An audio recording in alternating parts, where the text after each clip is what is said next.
from Happy Hormones for Life, and today I am talking about cortisol levels, stress, and how to balance your cortisol with more self-care. It's National Stress Awareness Day tomorrow, and boy, is life stressful right now. We have got another lockdown in the UK this week, and we've got a very turbulent US election happening over the pond. The world is a bit crazy right now, and it can really feel hard to cope. And if you're going through menopause or perimenopause or any other health issues, your cortisol levels may be having a hard time keeping up with everything.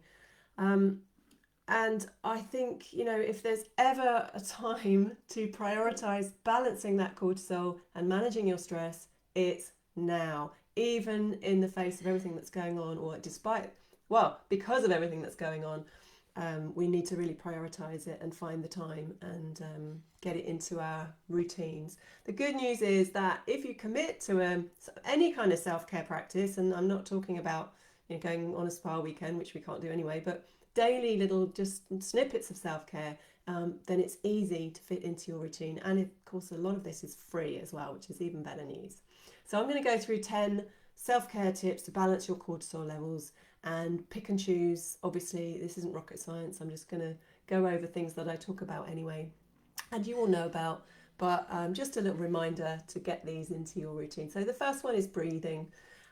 Just a few minutes of deep breathing from your belly can really help to reset your cortisol and all your stress hormones, in fact. So with one hand on your belly, inhale through the nose to a count of 5, hold your breath for a count of 2, feel that belly underneath your hand pushing up. And so you're breathing into the lower part of your lungs. And as you breathe out for 5, you can slowly feel your belly fall. Do this 8 to 10 times, once or twice a day, or whenever you feel stressed. And it makes massive difference. It switches on the parasympathetic nervous system, which is your rest and relax system. And your stress system can't be switched on when that one's switched on. So it just rebalances things. The second one is to be mindful. Now, of course, I talk about you can go sit cross-legged and do meditation, and I know a lot of women really struggle with that, but just quietening that chatter in your mind and just being present, even if it's for a few moments, has a massive benefit on your health, and particularly for your hormones.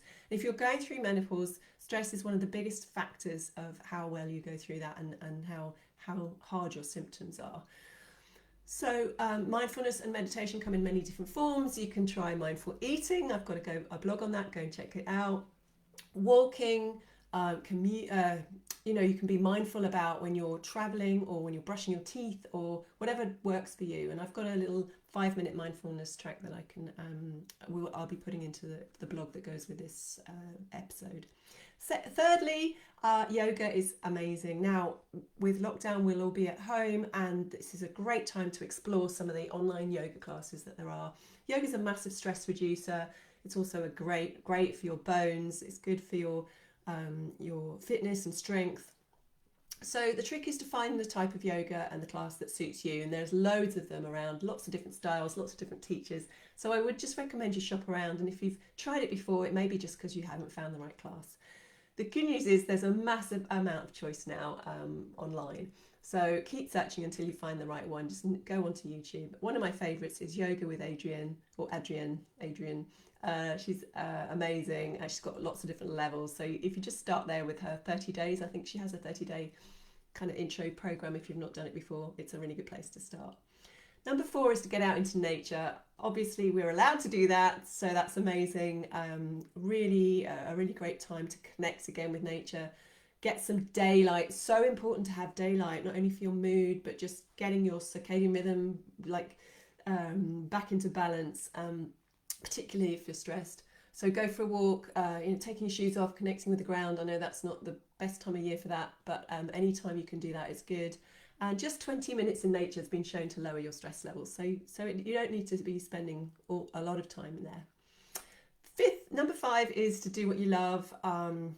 Get your favourite music on, dance away, dance to your favourite tracks, go painting, put some relaxation tapes on, knitting, gardening, cooking, Scrabble, whatever you love doing, crosswords, whatever, do more of it, because that naturally it will put you into relaxation mode.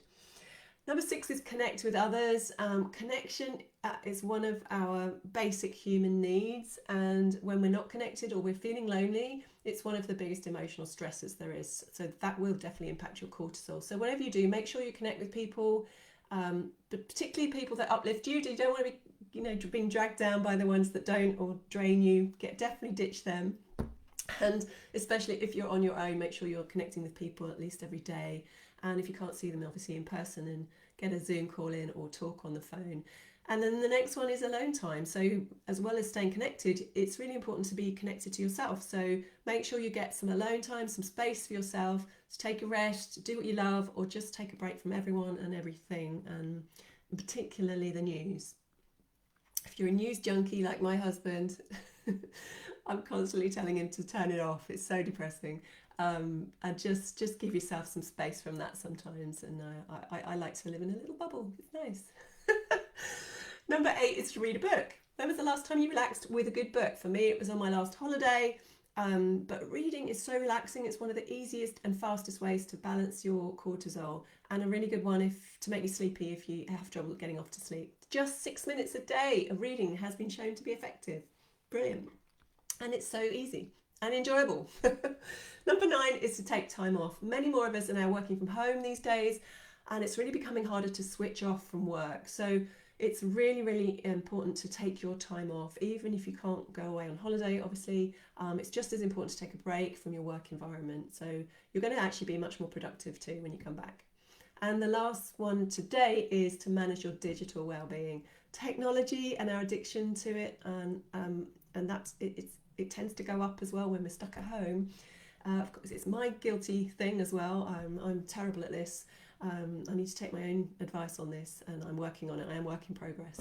But it's one of our biggest modern day stressors, obviously. Do go check out my interview with Laura Willis of Shine Offline, which I'll link to for tips on how to manage your digital well-being. And of course, we haven't covered nutritional self-care here. Really, really important to get those nutrients in to make sure you're nourished. And of course, you can download my free hormone balancing guide, and obviously my book, loads more information on what to be eating during this time to make sure your cortisol doesn't go through the roof from nutritional things. And if you do need help with your hormones at any stage, including cortisol, do get in touch and we can book in a free call. Stay safe, everyone. Take care, and most of all, look after yourselves. See you next time.